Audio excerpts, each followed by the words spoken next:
The true essence of Feng Shui and the principle of fate calculation. Feng Shui is not merely the art of arranging space or topography, but rather reflects the profound connection between human beings and the universe, as well as between virtue, Fukduk, and destiny, Van Men. The true nature of Feng Shui is encapsulated in the ancient saying, Jia Fuk Nan Siu, Fuk Nan Siu Fuk Dia, a virtuous person resides in a good place. A good place is meant for a virtuous person. The core principle is that one's merit/virtue, Fuk Fan, determines their Feng Shui. If you are a person of great merit, even if you live in a place with poor Feng Shui, that energy will automatically transform for the better around you. Conversely, if you lack merit, even if you live in a location with excellent Feng Shui, you will not be able to sustain it, and the good Feng Shui will inevitably be destroyed. This destruction can come from natural phenomena such as lightning, wind, rain, insects, or changes in the general topography. All things in nature can both create and destroy Feng Shui. History has proven this point. Ancient people, from emperors to noble families, often failed despite seeking out the best Feng Shui locations. The reason is that their virtue and cosmic energy, Kaiso, were exhausted.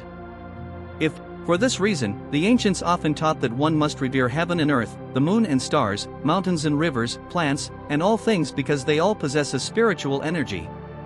When you treat them with reverence, they will always assist you and help you achieve success. Indeed, nurturing Feng Shui is actually nurturing one's virtue.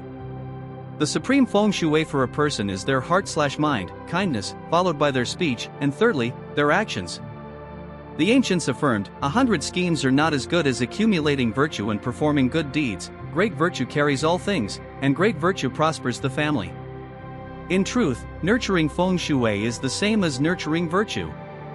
Feng, wind, is the qi, energy field, and Tui, water, is the symbol of flow and change. The highest Feng Shui is the person themselves, and the primary Feng Shui for a person is the mind, followed by the mouth, and the actions. To cultivate Feng Shui, nurture virtue, there are 4 fundamental actions. Cultivate virtue through kindness. Kindness is the best Feng Shui for an individual and family. The ancients taught, 100 schemes are not as good as accumulating virtue and performing good deeds. The I Ching also writes, the family that accumulates goodness shall have an abundance of blessings.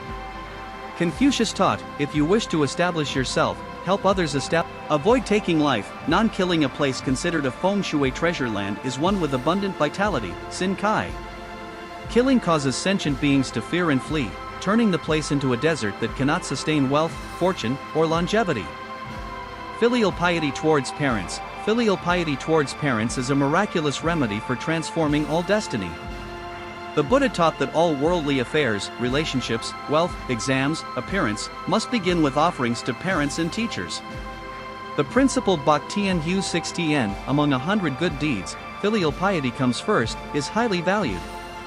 Avoid gossip and slander. One must not gossip or speak ill of others, even family members, because spiritual beings, Huithen, and all surrounding objects are listening. Objects also possess a spirit and will learn from their owner, revealing the owner's character, Vat Ti Chu Nan Hin. Reverence and humility towards all things. One needs to revere heaven and earth, mountains, rivers, plants, and all things because they all possess spiritual energy. Reverence is the true treasure for attaining all wisdom. When we place ourselves in the lowest position, humility, the wisdom and blessings of all things will converge, just as the ocean becomes the king of 100 rivers because its position. The core principle of fate calculation. The ancient doctrines of fate calculation like Bat 2, 4 pillars, Ziwei Do Shu, purple star astrology, and Qi Men Dun Jia, mysterious doors, are valid, based on the foundations of Eastern philosophy such as the yin-yang and 5 elements and the laws of the universe. They combine with historical experience to predict human destiny. However, these divination methods are like playing Weiqi, Go, requiring the entire game board to be considered, e.g., all 8 characters of the Bat 2, rather than just a few isolated pieces. Taoist masters and enlightened practitioners do not analyze individual characters but view the Bat 2 as a face to read its features. This is because every character has a face/form. One who understands these forms will naturally be respectful of heaven, earth, and all things, as greater knowledge brings greater awe. To truly understand the principles, one must initiate a sincere and reverent mind. The patriarchs will teach those with deep foundations and reverence, as they are more eager to find worthy disciples than the disciples are to find them. The essence of fate calculation, grasping principles, catch fat. The ultimate principle of fate calculation is catch fat, the study and understanding of the underlying principles of all things. An inherent quality to receive high fortune or longevity belongs to those who are perceptive of others. By observing all things, e.g., plants are soft when alive and hard when dead, humans are the same, one can deduce the principles of conduct. Softness and non-attachment are manifestations of vitality and the foundation of deep blessings and wealth. A person and all the things surrounding them are an enlargement and reflection of their own inner state, Tom Tuong. Meticulous observation of a person's speech, actions, and conduct can reveal their past, present, and future. The human role in destiny. The story of Yuan Liufan is an example. A fortune teller accurately predicted every detail of his life, leading to despair. Later, enlightened by Zen master Yin Gu on the principle of Tan Nan Luk, Huang Thien Men, doing one's best, then accepting destiny, he realized that people can create their own destiny through performing good deeds and accumulating virtue. Nurturing qi, energy, is simply cultivating one's speech and actions, which includes controlling anger and being tolerant of others' flaws. The purpose of fate calculation is not to be bound by predictions, but a process of self-awareness, understanding one's strengths and weaknesses in order to proactively adjust behavior and cultivate morality.